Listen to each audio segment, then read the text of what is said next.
Bonjour à tous et bienvenue. Nous sommes le 18 août 2016 et c'est l'heure des perspectives de marché avec Admiral Market. Alors, dans un premier temps, rapide rappel des avertissements liés au risque de trading. L'ensemble des informations, analyses et formations dispensées sont fournies à titre indicatif et ne doivent pas être interprétées comme un conseil, une recommandation, une sollicitation d'investissement ou incitation à acheter ou vendre des produits financiers. Voilà, alors on va donc passer au calendrier économique pour aujourd'hui, calendrier relativement chargé avec à 10h30 des nouvelles anglaises qui concernent les ventes au détail mensuelles et annuelles. On va notamment avoir sur le coup des 11h le taux d'inflation annuel et mensuel pour la zone euro. Il faudra attendre l'événement de la journée sur le coup des 13h30 avec le rendez-vous de la BCE avec sa politique monétaire. Nous aurons ensuite sur le coup dès 14h30 les revendications du chômage américain. Il faudra ensuite attendre 4h et 4h30 avec le stock de gaz naturel, toujours du côté américain, et puis 22h avec le discours de la Fed avec John C. Williams. Voici pour les news économiques de la journée. On va maintenant passer à l'analyse graphique. On retrouve l'euro USD toujours dans la cassure de ce canal baissier journalier. Donc on a attaqué maintenant le niveau des 1,13. On va se rendre en graphique horaire pour voir ça de plus près. Le scénario privilégié est donc toujours haussier en direction des 1,14. Maintenant qu'on a cassé la résistance et niveau psychologique des 1,13, on va attendre un retest de la zone donc des 1,13 et on pourra même aller jusqu'au 1,1280 avant de pouvoir voir un rebond en direction des 1,14. Voici pour le scénario qui concerne l'euro USD, bien évidemment dans le cas contraire, c'est-à-dire dans une cassure de cette zone, un retest venant d'en dessous, on pourra espérer un scénario de trading dans le sens opposé, mais vu la tendance journalière, la belle cassure de ce canal, le scénario privilégié est bien évidemment à la hausse. Du côté du GBP USD, on peut voir ici un très net rebond sur le bas du range journalier, rebond qui nous a emmené à proximité, on va le voir en horaire journalier, à proximité du niveau psychologique des 1,31. Alors on n'a pas encore touché ce niveau, on voit que le cours commence à peiner justement à poursuivre ce mouvement. C'est un, c'est un, c'est un endroit où il va falloir commencer à être vigilant, c'est-à-dire que pour continuer de prendre des positions à l'achat, parce que bien évidemment qu'on avait dit hier, on attendait un retest ici, je vais le faire en rouge pour que vous voyez bien, un retest de cette zone, retest que nous avons eu, pour un rebond en direction des 1,31.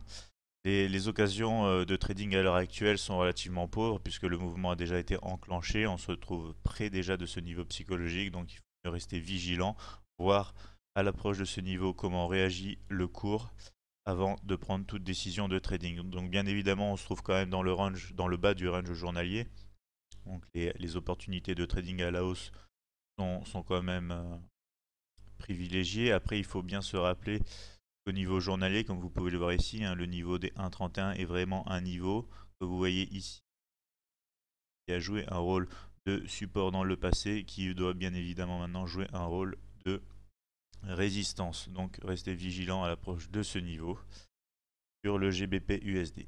Côté de l'USD CHF, on voit ici donc la belle cassure journalière de la ligne de tendance. On se dirige vraiment maintenant sur le bas du range journalier.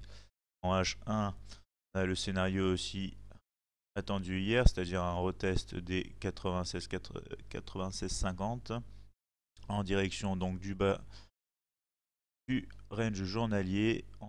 Donc on avait dit que justement ce scénario devait nous emmener près des 0,9580. À l'heure actuelle, nous sommes très proches de ce niveau, donc les opportunités de trading sont en attente. On va voir justement si on va pouvoir avoir une cassure de ce fameux range journalier qui pourrait nous emmener vers un retest avant de pouvoir se diriger vers les 0,95. Scénario baissier privilégié ici. Dans le cas d'un scénario haussier, il faudrait bien évidemment, comme hier, attendre une grosse cassure dans le sens opposé pour cette fameuse zone des 0,9650 et des 0,97, qui correspond notamment à la ligne de tendance haussière en journalier, pour avoir des opportunités d'achat. Bien évidemment, ici, privilégier la baisse étant donné l'action du prix à l'heure actuelle. Pour l'USD GPY, belle continuité de sa tendance baissière, vient de casser justement le niveau des 100,50. Donc le scénario d'hier, encore une fois, a été validé, hein, un retest dans cette zone pour une continuité en direction des 98,80. À l'heure actuelle, on voit que le prix est en attente, il effectue une légère correction. On a des possibles points d'entrée, justement, puisqu'on a quand même été visiter le niveau des 99,70, c'est-à-dire qu'on a dépassé, on a franchi le niveau psychologique des 100 à la baisse. Donc des opportunités de trading à la baisse, bien évidemment, sur cette paire, qui est vraiment tendancielle. Donc profiter des occasions. En ce qui concerne l'or, l'or est toujours à la fois en rebond sur le bas du canal journalier et en test de la fameuse résistance des 1353,20. Donc on a pu voir ici dans la nuit qu'on a eu même le test du bas du canal journalier à la hausse, mais aussi le test du support des 1336,50. On voit bien que justement on a eu un fort rebond emmené sur la résistance des 1350,20, résistance qui est à l'heure actuelle en train d'être testée. Alors ce niveau va être déterminant pour les gens, les traders, je veux dire, qui cherchent à continuer d'acheter l'or.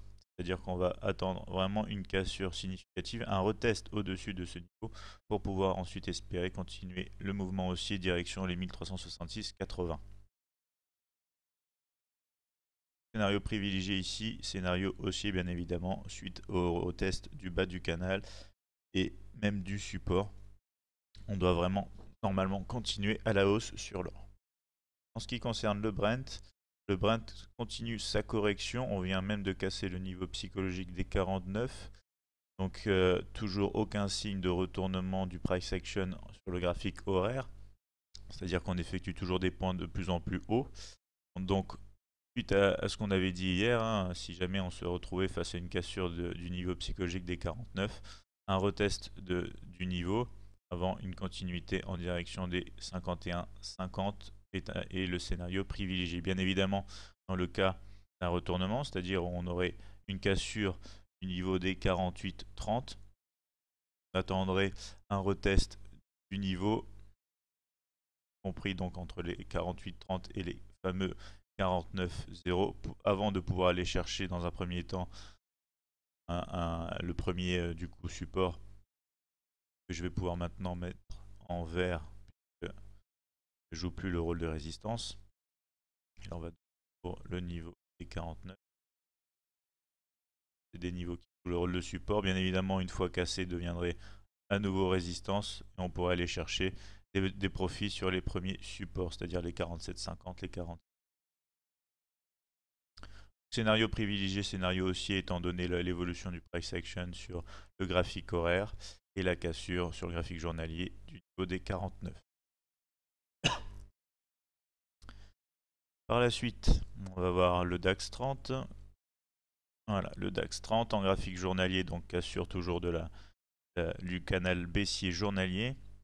En graphique horaire, on va voir que le scénario à court terme de baisse est en train de s'effectuer, c'est-à-dire un retest, puisqu'on avait cassé, comme je vous le rappelle, la résistance qui est donc, le support qui est donc devenu résistance des 10 640. On est en train justement d'observer un retournement du prix. Donc on va pouvoir avoir un scénario en direction des 10 450 tout en étant attentif bien sûr, puisque sur le long terme on est quand même dans un scénario où on attend justement un retest de cette zone avant de pouvoir continuer à la hausse. Donc une occasion de trading baissière dans un marché qui à moyen long terme doit être haussier, donc bien évidemment prendre ses objectifs à des endroits stratégiques et ne pas essayer de les laisser trop longtemps courir. Pour le CAC 40, alors en ce qui concerne le CAC 40, on a eu aussi donc un mouvement haussier en cassure de ce canal baissier. Par contre, à l'heure actuelle, on se retrouve un peu en fait dans le même scénario que le DAX en ce qui concerne le trading de court terme, c'est-à-dire qu'on a cassé un niveau de support qui devient maintenant résistance. Donc à court terme, on va pouvoir observer, voilà, justement comme il se passe à l'heure actuelle, un rebond proche de ce niveau pour pouvoir espérer aller chercher objectif plus bas en direction des 4400 points. Il faut quand même garder en tête que normalement on est en tendance dans le début d'une nouvelle tendance haussière, donc c'est-à-dire que cette zone va normalement devoir jouer le rôle de rebond afin qu'on puisse aller chercher les 4500 et les 4600 points dans un premier temps. Donc un peu pareil que le DAX, c'est-à-dire des opportunités à court terme baissières, sachant que à long terme, à moyen long terme, on est dans un marché qui doit être haussier à partir de la cassure de ce canal.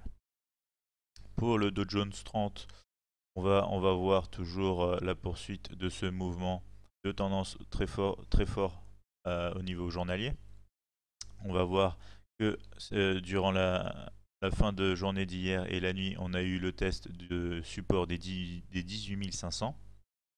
Donc ces 18 500 qui ont été fortement rejetés. À l'heure actuelle, on voit que le prix continue de chuter après justement cette forte correction.